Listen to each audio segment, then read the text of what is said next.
নমস্কাৰ বন্ধু বান্ধৱীসকল, যিহেতু এতিয়া বিহু আহি পালেহি, গতিকে ভিডিঅ'টোত বিহুৰ ওপৰত কেইটামান অতি গুৰুত্বপূৰ্ণ প্ৰশ্ন আগবঢ়াইছোঁ আৰু বিহু প্ৰতিযোগিতাত অংশগ্ৰহণ কৰাসকলে এই প্ৰশ্নকেইটা পাই নিশ্চয় উপকৃত হ'ব বুলি আশা থাকিল। গতিকে বেছি দেৰি নকৰি আহক প্ৰথম প্ৰশ্নটোলৈ আগবাঢ়োঁ। আগবাঢ়িছোঁ প্ৰথম প্ৰশ্নটোলৈ। প্ৰথম প্ৰশ্নটো হৈছে ঢোলৰ মাৰিডালৰ আন এটা নাম কি? অপশ্যন কেইটা হৈছে এ মালিতা, B মলিতা, C মাহিতা, D Mohita.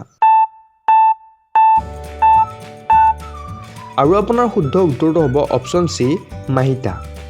২ number প্ৰশ্নটো হৈছে বৰদৈচিলাৰ সম্পূৰ্ণ প্ৰকৃত অৰ্থটো কি? অপশ্যন কেইটা হৈছে এ বতাহ পানী ছোৱালী, বি দৰা দধি কইনা, চি ধুমুহা গাজনি বৰষুণ, ডি বতাহ ঢেৰেকনি বৰষুণ। আৰু আপোনাৰ শুদ্ধ উত্তৰটো হ'ব অপশ্যন এ বতাহ পানী ছোৱালী। ৩ নম্বৰ প্ৰশ্নটো হৈছে বিহুত ব্যৱহৃত ম'হৰ শিঙৰ পেঁপা দুবিধ, এটাৰ নাম জুৰীয়া পেঁপা, তেন্তে আন এটাৰ নাম কি? অপশ্যন কেইটা হৈছে এ গুটীয়া পেঁপা, বি গোৱাল পেঁপা, চি গুটীয়া পেঁপা আৰু গোৱাল পেঁপা দুয়োটা, ডি এটাও নহয়। আৰু ইয়াৰে শুদ্ধ উত্তৰটো হ'ব অপশ্যন চি গুটীয়া পেঁপা আৰু গোৱাল পেঁপা দুয়োটা। ৪ নম্বৰ প্ৰশ্ন ঢোলৰ হাতেৰে চাপৰ মৰা ফালটোক কি বোলে? অপশ্যন কেইটা হৈছে এ তালি, বি থাপৰ, চি দুয়োটা, ডি এটাও নহয়। আৰু ইয়াৰে শুদ্ধ উত্তৰটো হ'ব অপশ্যন এ তালি। ৫ নম্বৰ প্ৰশ্ন মালিৰে কোবোৱা ফালটোক কি বোলে? অপশ্যন কেইটা হৈছে এ থাপৰ, বি কোবনি, চি ঘহনি, ডি গুমনি। আৰু ইয়াৰে শুদ্ধ উত্তৰটো হ'ব অপশ্যন বি কোবনি। বাঢ়িছোঁ ৬ নম্বৰ প্ৰশ্নটোলৈ। ৬ নম্বৰ প্ৰশ্নটো হৈছে টকা কেই প্ৰকাৰৰ? অপশ্যন কেইটা হৈছে এ ১ প্ৰকাৰৰ, বি ২ প্ৰকাৰৰ, চি ৩ প্ৰকাৰৰ, ডি ৭ প্ৰকাৰৰ। আৰু আপোনাৰ শুদ্ধ উত্তৰটো হ'ব অপশ্যন বি ২ প্ৰকাৰৰ।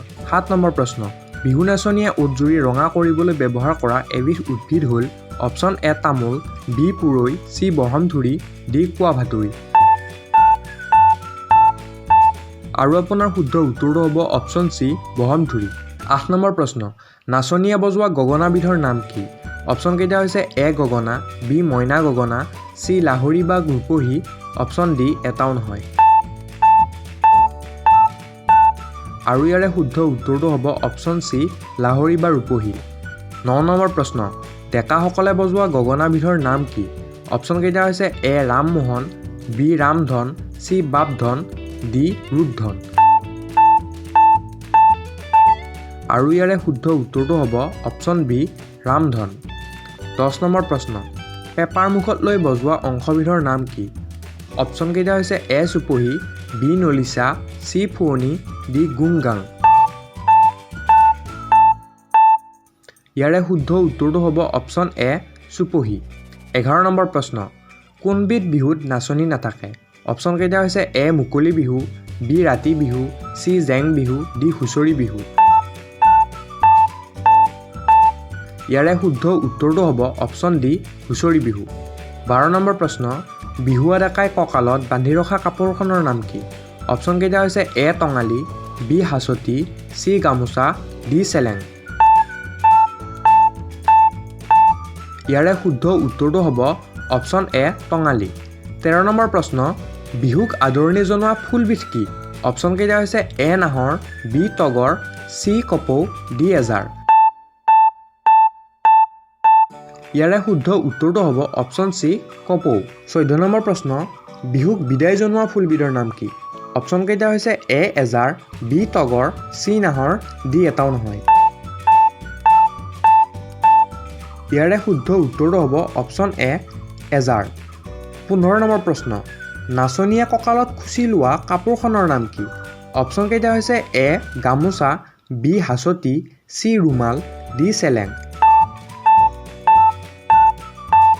ইয়াৰে শুদ্ধ উত্তৰটো হ'ব অপশ্যন বি হাচতি। ১৬ নম্বৰ প্ৰশ্ন নাচনীয়ে বন্ধা খোপাটোৰ নাম কি? অপশ্যন কেইটা হৈছে এ নেঘেৰী খোপা, বি কলদিলীয়া খোপা, চি ঘিলা খোপা, ডি তগৰ খোপা। আৰু ইয়াৰে শুদ্ধ উত্তৰটো হ'ব অপশ্যন এ নেঘেৰী খোপা। ১৭ নম্বৰ প্ৰশ্ন ঢোলৰ বৰতি কেইডাল থাকে? অপশ্যন কেইটা হৈছে এ এডাল, বি দুডাল, চি 20ডাল, ডি ঢোলৰ আকাৰৰ ওপৰত নিৰ্ভৰ কৰে। আৰু ইয়াৰে শুদ্ধ উত্তৰটো হ'ব অপশ্যন এ এডাল। ঢোলৰ বৰতি এডালেই থাকে। 18 নম্বৰ প্ৰশ্ন, বহাগ বিহুৰ শেষৰ দিনটো কি বোলে? অপশ্যনকেইটা হৈছে এ কুটুম বিহু, বি গোসাই বিহু, চি নাঙল বিহু, ডি চেৰা বিহু। আৰু ইয়াৰে শুদ্ধ উত্তৰটো হ'ব অপশ্যন বি চেৰা বিহু। ভিডিঅ'টো শেষলৈকে চোৱাৰ বাবে আপোনাক ধন্যবাদ জনাইছোঁ। আৰু ভিডিঅ'টো অলপ হ'লেও যদি ভাল লাগে লাইক, শ্বেয়াৰ এণ্ড ছাবস্ক্ৰাইব কৰি দিবলৈ নাপাহৰিব। আৰু আপোনালোকৰ ঘৰৰ যদি কোনোবাই বিহু প্ৰতিযোগিতাত অংশগ্ৰহণ কৰিছে তেওঁলোকলৈ ভিডিঅ'টো পঠাই দিলে অলপ হ'লেও সহায় হ'ব বুলি আশা কৰিলোঁ। ধন্যবাদ।